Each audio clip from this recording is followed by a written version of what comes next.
Mga kaibigan, Arvin Bagon, Prevention Specialist at magandang gabi po. May nakita na naman akong isang post sa Facebook group ng may sakit na acidity, GERD, at acid reflux, saka anxiety.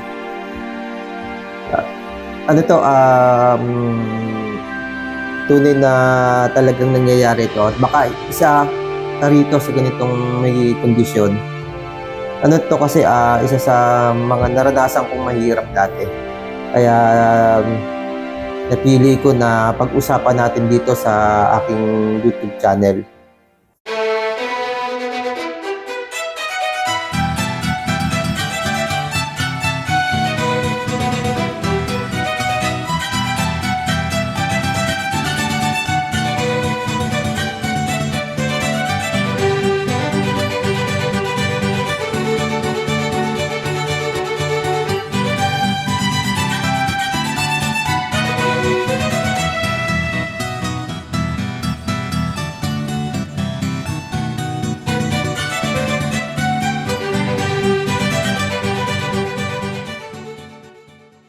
Ito yung yung pakiramdam na kapag nagkaka-acid reflux ka, mamaya mararanasan mong parang lumulubo yung ulo mo, parang puputok, parang sasabog, parang may hangin sa loob ng ulo. Itong binabanggit ko, ito yung mga karanasan ko dati. At yung babanggitin ko mamaya ay nito dito sa pag-uusapan natin at yung ibang reaksyon ng mga kaibigan natin. Siguro naranasan mo to. Yan mga idol, mga kaibigan, bago natin simulan ang talakayang ito at kung napanood mo ng iba kong mga video, salamat, at kung hindi pa, pakibalikan mo yung halos 1,000 video ko na nagawa na about sa mga karamdaman natin, lalo na sa GERD, anxiety, depression.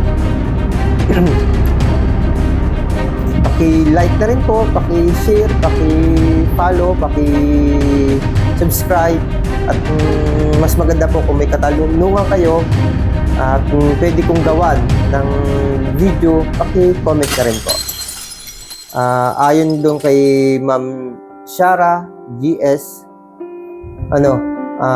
pag umakyat acid sa ulo nyo, anong nararamdaman nyo? Ito yung akala natin, yung acid, pag naranasan natin, parang umaakit sa ulo natin. Isa ito sa reaction, isa ito sa ng katawan natin. Ang bawat connection natin, may nerves yan konektado sa lahat ng parte ng katawan natin. At isa na nga dito yung ulo. Yung head natin. Sa aking karanasan, sa aking idea, hindi naman tayo espesyalista, hindi naman tayo nag-aral tungkol dyan. Ang sa akin lang ay prevention ang napag-aralan ko at lagi kong itinuturo, at lagi kong binabanggit sa lahat ng mga pinupost kong video dito sa YouTube channel ko, ang about sa prevention. Yun lang naman talaga yung mahalaga para malabanan natin ang sakit ng GERD at iba pang mga kondisyon. Yun nga, ang karanasan ko na para kang mababaliw. Minsan yung atake ng acid reflux, minsan madaling araw o kaya mga alas 12 to hanggang alas 4 yan, magigising ka na lang, tapos sa kalaliman ng gabi, nakakapraning. Dahil nga may anxiety tayo, nagpapalala. Pero yung acid talaga, may reaction siya na umaakit sa ulo.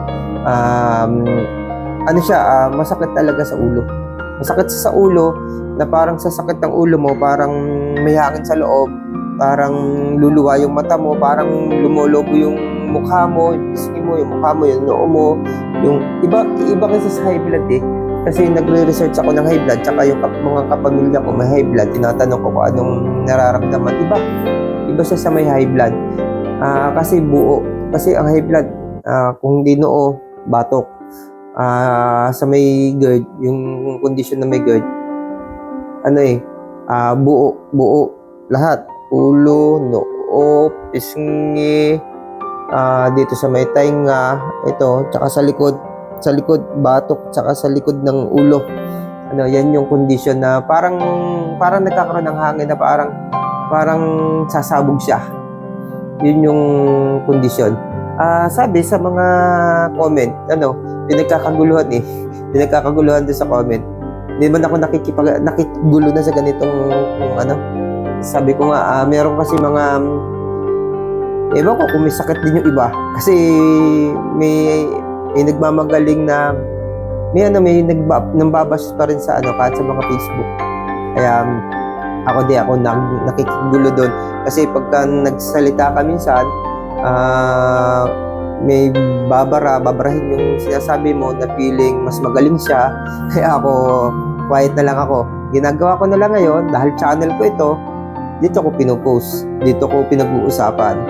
At dahil meron naman ako mga viewers at meron pa rin mga dumarating na viewers, at least yung gusto kong sabihin, yung isi-share ko, nagagawa ko. Ito yung sabi nga nung isa sa Noah, ang pangalan, lutang at feeling mo na namamaga mukha at mabigat talaga sa ulo, parang may pinapasan ka. Diba sabi ko kanina, gano'n. Yun yung isa sa mga pakiramdam. Parang mabigat talaga, parang yung, di ba ito, yung buto mo dito, siya yung nagpapatayo, yung ganito, nagpapatayo ng ulo. Parang, konting-konti na lang, babagsak na siya, lalaglag na yung ulo mo. Yun yung feeling. Ako, yun yung karanasan ko, ewan ko kayo. Kung may ganito din kayong karanasan, pero may mga condition ako nababasa sa mga grupo ng grupo yung nasalihan ko dati, 3. Yung isa nawala na, hindi ko na napapanood dati kong Facebook, yung isa kong Facebook dati, yung original kong, yung nauna ko dati na tinanggal ko na nagkaroon na hack. Member yun doon, ilang grupo, tatlong dito. Ito na lang yung nabubuksan ko, itong grupong to. Ito yung si Almoguera, Villamor, Diana Rose. Nag-comment din doon. Ganyan po ako, yung sa right side ng ulo ko, tapos pati sa may tainga ko parang nabibingi. Mayroon akong video na na nagawa ng vlog about sa komplikasyon sa GERD ng vertigo. Nagawa ko yan ng video dati about sa vertigo dahil sa komplikasyon ng GERD. Nagkaroon ako. Ito yung kay Almoguera, Villamor, Diana Rose. Yung right side ng ulo, tapos pati sa may tainga na parang nabibingi. Biglang umuugong. Sa inyo na magkakaroon ka na ng vertigo. Mahirap na kondisyon yan, yung vertigo. Ang mahirap pa dyan kung nagmamaneho ka. Kasi pag tinama ka ng lula o hilo ng vertigo, kahit uminom ka ng gamot, hindi agad siya mawawala. Kaya kung nagmamaneho ka, medyo mahirap talaga, medyo delikado. Delikado. Si Lea de Vera, sabi niya, ganyan din ako.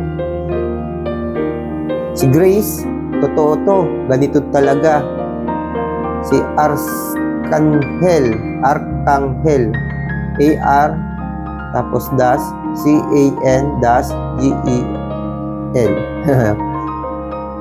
Sa sobrang acid, sumakit ulo pero hindi po umaakyat ang acid sa ulo. Opo, tama po. Hindi naman po umaakyat ang acid sa ulo. Ito po ay reaction po ng ating katawan. Nagkakaroon ng reaction ang ulo kasi sabi ko nga, ang ating katawan ay puro nerve at may connection sa ulo. Lahat po ng ating himaymay ng katawan konektado po sa ulo. Kaya kahit nga po yung sakit, sabi nga, may kasabihan na sakit ng kalingkingan, dama ng buong katawan. Kasi ang nerve po ay umaakit sa ulo, tapos yung ulo bumababa sa iba pang mga parte ng katawan natin.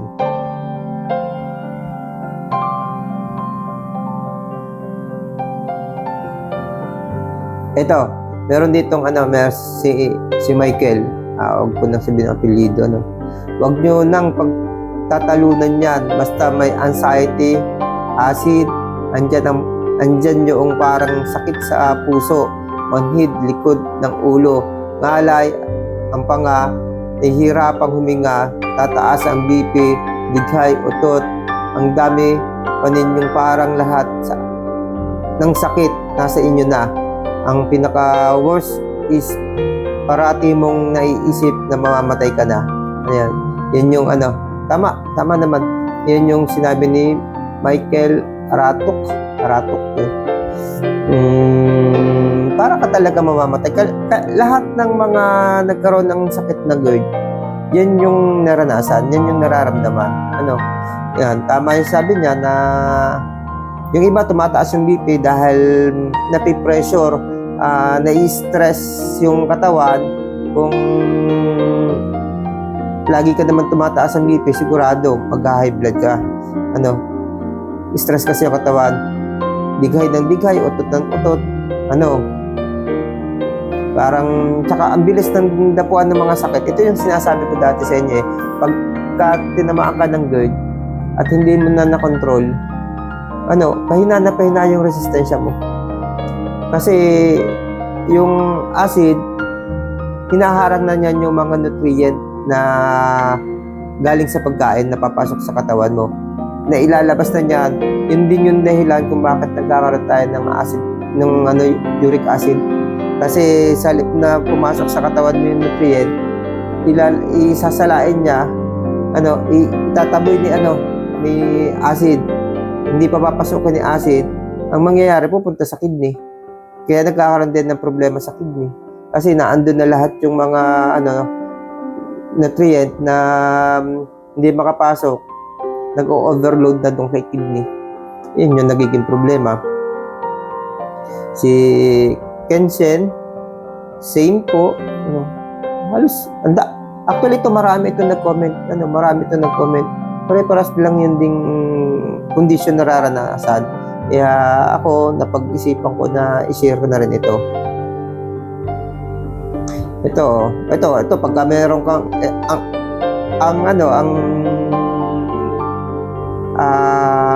sinusitis, yan ay epekto ng GERD. Pag may GERD ka, hindi magtatagal kapag hindi mo na control to, magkakaroon ka ng sinusitis at saka allergy rhinitis. Ito si Kenshin, palagi pa bumbarado ilong, tapos pagkakain ako ng kanin or kahit asim laway ko, tapos para akong lutang at kung ano-anong iniisip ko, kahirap po. Anxiety kasi kung ano-anong iniisip. Tapos yun nga, lutang. Kasi nga, yung ulo mo talaga may problema kapag mataas yung, ito yung reaction talaga ito At kung naiisip nyo, kung naiintindihan nyo yung sobrang gutom, nasakit yung ulo, nahihilo, isa siyang reaction basta't may acid reflux. Hindi lang sa GERD, kahit yung simpleng reaction lang ng sikmura natin, acid reflux, gutom, nararanasan natin sakit ng ulo. Ito si Toffee Brown, buong katawan sasakit, palipat-lipat sa ibang parte sa ilalim ng ribs, parang may bula minsan sa tagiliran, mahapdi, makirot. Yun, dyan nagsimula yung sa akin, yung kala ko nga sa acid lang yung masakit dito, pala rayuma na. Palagi ang kasing ganun hanggang sa na-develop yung rayuma. Kasi nga tumataas yung uric acid ko, palaging nasakit yun, naging ano siya, naging permanente, naging rayuma. Kasi ang rayuma, yun yung ano lang, napersa yung muscle mo, yung may joints ng buto mo, napersa, halimbawa may trinabaho ka, nagiging rayuma na siya. Yun yung ano, yun yung gusto kong i-share lang mga kaibigan, yung pag-akit ng acid sa ulo nyo, ano, ito yung mga kondisyong nararamdaman, at wag nyong ikatakot. Kung hindi kayo matatakot, kusa itong bababa, ano, nagpapalakas kasi ng pagsakit ng ulo, pag ano, pahinga mo lang, ano, anxiety pa rin. Kasi nga, magkaibigan si GERD at saka si anxiety. Ipahinga mo lang, inom mo ng tubig, ipikit mo. Kung meron kang tea, ano, inom mo ng tea. Kalimitan kasi hangin yung ano, yung problema ng tiyan natin. Kapag makalam, madaming hangin, kailangan dyan maidighay na maidighay. Hindi lang isang dighay, maraming dighay ito. Utot, maraming utot ito. Ano, kailangan talaga dyan yung green tea,